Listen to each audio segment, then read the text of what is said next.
គ្នាមកអង្គុយយូរណាស់ណាកាលណានិយាយរឿងខ្មោចឲ្យឯងស្ដាប់នេះគ្នាឈប់លេងហ្គេមហើយឲ្យលឿនមកហើយរឿងរ៉ាវនឹងវាយ៉ាងណាក៏ដោយវិញគ្នាចូលចិត្តស្ដាប់រឿងខ្មោចណាស់ដឹងអត់អូកុំនៅលេងហ្គេមនឹងសិនទៅមកអង្គុយមួយថ្ងៃហើយគ្នារកនិយាយរឿងខ្មោចឲ្យស្ដាប់ហើយក៏មិនតែនៅតែចុចទូរស័ព្ទចុចធ្វើម៉េចបើជក់នឹងហ្គេមកុំនៅសន្តាប៉ែពេកចាំឯងនិយាយប្រាប់រឿងរ៉ាវហ្នឹងគឺបែបនេះនៅក្នុងឆ្នាំ1995ពេលហ្នឹងយើងនៅក្មេងៗទេយើងមិនต้องកើតផងទៅដឹងហើយគឺនៅស្រុកភូមិយើងគឺមានខ្មោចមួយលោកសាហាវណាស់ដឹងអត់ខ្មោចនឹងឈ្មោះអីគេខ្មោចនឹងឈ្មោះបងវិជ្ជការដែលគាត់បានទៅអាឈើជាមួយពូរបស់គាត់តែខ្ញុំមិនសូវដឹងច្បាស់ទេដែលគាត់ទៅជាមួយពូរបស់គាត់នឹងពូរបស់គាត់កំពុងតែអាឈើហើយបងវិជ្ជការនឹងគាត់ជាអ្នកទាញខ្សែដើម្បីឲ្យដើមឈើនឹងរលំបាទហើយក៏មិនដឹងមិនទេក៏ដើមឈើនឹងរលំចំគាត់ទៅ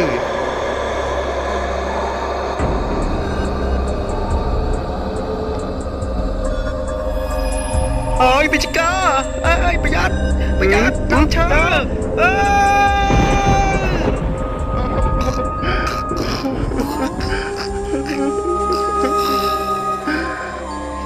ដឹងអត់ស័ក្តិសិទ្ធិរបស់គាត់ណាគឺគេយកទៅបូជានៅពេលជប់នឹងតែម្ដងព្រោះចាស់ពីមុនគេតែងនិយាយថាឲ្យតែខ្មោចណាស្លាប់នៅក្មេងហើយខ្លួនឯងមិនចង់ស្លាប់ហើយបែរត្រូវជាស្លាប់នោះ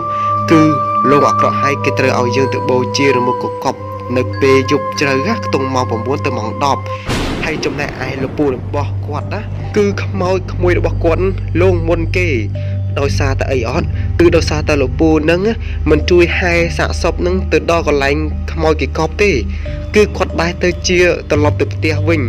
ហើយក៏ពេលនោះក៏ចាប់ផ្ដើមមានរឿងរ៉ាវចម្លែកដែលត្រូវខ្មោចក្មួយរបស់គាត់លោក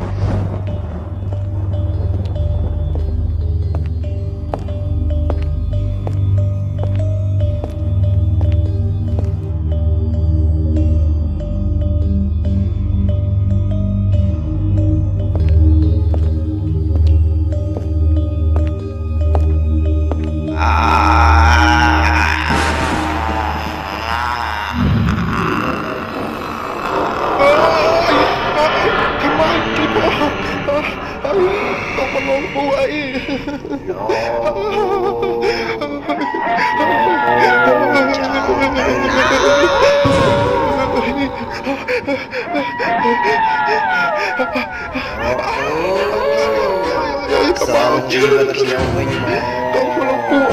សំបងជីវិតខ្ញុំវិញមកឯងដឹងអត់ចាប់តាំងពីខ្មោចនោះលោកពូរបស់គាត់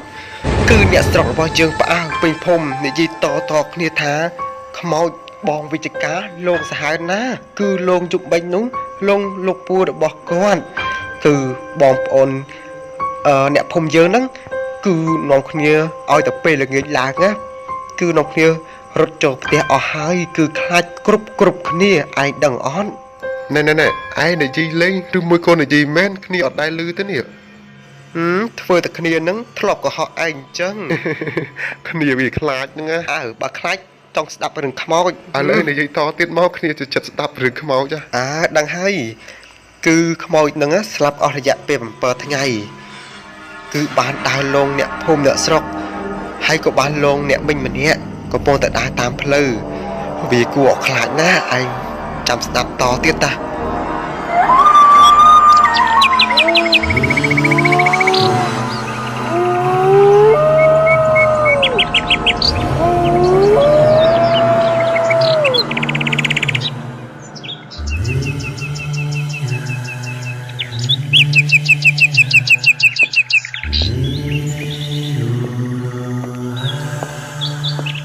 មានអារម្មណ៍ថាព្រឹកសបល់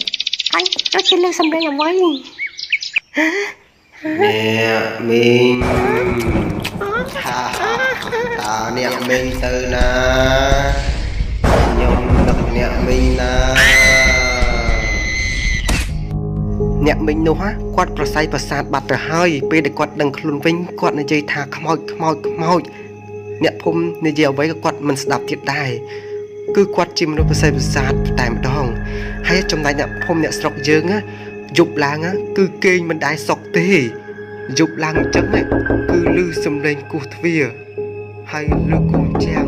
ជុំតាមផ្លូវដើរពេញតែក្រុមផ្ទះយើងអញ្ចឹងណាវាគួរឲ្យខ្លាចណាស់អ្នកឯងចាប់តាំងពីថ្ងៃដែលវាល្បីថាខ្មោចលោមកគឺអ្នកស្រុកយើងមិនមាននរណាម្នាក់ចោះមកក្រុមផ្ទះនៅពេលយប់ទេអ្នកភូមិយើងពេលយប់ឡើងស្ងាត់ឲ្យជ្រាបគឺខ្លាចគ្រប់គ្នាណែតាអាចារ្យស្រុកយើងកាលពីនោះគឺគាត់ពិបាកចិត្តណាស់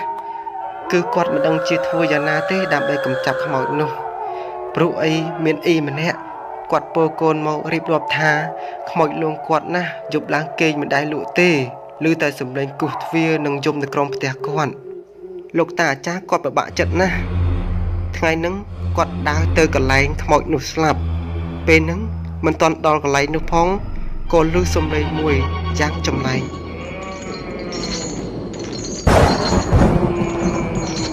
យើងដឹងថាឯងនៅទីកន្លែងនេះឯងចាប់ចេញឲ្យយើងមើលឃើញឯងភ្លាមមកលោកតាមានការអីលោកតាកុំចេះដឹងរឿងខ្ញុំលោកតានៅឲ្យតែសៀមទៅយើងមិនអាចនៅស្ងៀមបានទេព្រោះឯងលងអ្នកស្រុកភូមិពេញតែភូមិនេះបាទឯងនៅតែលងគេទៀតកុំគិតថាយើងជាមនុស្សអាក្រក់អីយើងលោកតាហ៊ាននិយាយបែបនេះដាក់ខ្ញុំផងអីមិនដឹងថាយើងមានប្រព័ន្ធណាហើយទេលោកតាឯងចាំតែមើលចុះតាឯងចាំមើលថាខ្ញុំជាក្មេងតែមិនដឹងអី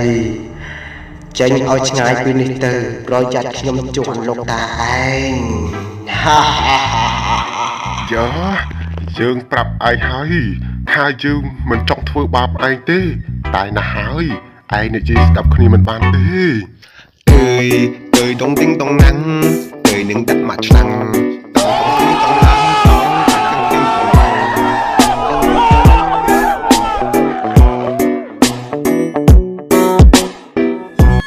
ឯងនឹងអត់ធម៌របស់គាត់ស័ក្តិសិទ្ធិណាគឺចាប់តាមពីគាត់បានដេញខ្មោចនឹងឲ្យទៅចាប់ជាតិហើយគឺអ្នកស្រុកភូមិរបស់យើងនឹងសប្បាយចិត្តគ្រប់គ្នាចង់ចេះធម៌តាមគាត់ទេនេះណែតើចៅតម្លៃធម៌នេះគឺតាយកតែ